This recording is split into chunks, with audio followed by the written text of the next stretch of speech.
இன்றைக்கி காலையில் எங்கள் வீட்டில் டிஃபன் என்னென்னு பார்த்தீங்கன்னா, நெய் ரோஸ்ட்டும் கொத்தமல்லி சட்னியும். எப்போவுமே எங்கள் வீட்டில் தக்காளி சட்னி தான் எல்லோரும் விரும்புவாங்க. மற்ற எந்த சட்னியுமே அவங்களுக்கு இறங்காது. ஆனால் இன்றைக்கி கொத்தமல்லி ரொம்ப ஃப்ரெஷ்ஷாக இருந்தது. ரொம்ப வளர்ந்த கீரையாக இல்லாமல் சின்ன கீரையாக ஒரு கட்டு வாங்கிட்டு வந்திருந்தாங்க. சூப்பராக இருந்தது. அதனால் காலையில் கொத்தமல்லி சட்னியும் நெய் ரோஸ்ட்டும் வச்சு கொடுத்தாச்சு. மதியம் லஞ்சுக்கு என்னென்னு பார்த்தீங்கன்னா, வீட்டில் பிரியாணி வச்சு ரொம்ப நாள் ஆகுது.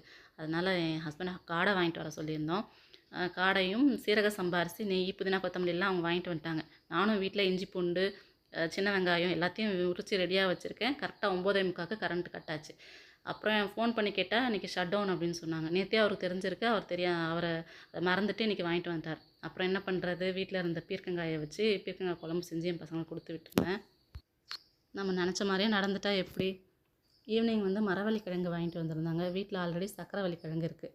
அப்புறம் இது என்ன பண்ணுறது, இது நாளைக்கு இருந்தால் பச்சையாக இதில் வந்துடும். அதுக்கப்புறம் இதை சாப்பிடக்கூடாது அப்படின்னு சொல்லுவாங்க. அதுக்கப்புறம் ஸ்லைஸ் போடுறதுக்கும் சரியாக வராதுன்னு நினைக்கிறேன்.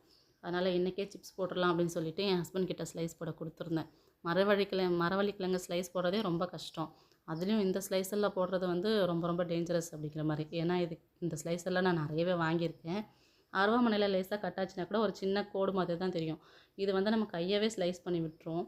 அதனால் அவர்கிட்ட கொடுத்துட்டேன். அவர்னா கொஞ்சம் பக்குவமாக ஸ்லைஸ் பண்ணுவார் அப்படின்ட்டு.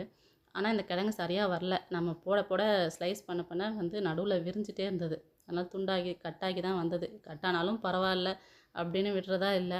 ஓரளவுக்கு ஸ்லைஸ் பண்ணதுக்கப்புறமே கொஞ்சம் கிழங்கு இருந்தது. அதை நான் அப்படியே பச்சையாகவே சாப்பிட்டுட்டேன். மீதியை மட்டும் பொரிச்சு எடுத்தேன். துண்டு துண்டாக இருந்தால் என்ன, டேஸ்ட் மட்டும் நல்லா இருந்தால் போதும். ஏன்னா வேக வச்சாலும் யாரும் சாப்பிட மாட்டாங்க. வேஸ்ட் பண்ணுறதுக்கு எப்படியோ சாப்பிட்டா சரி.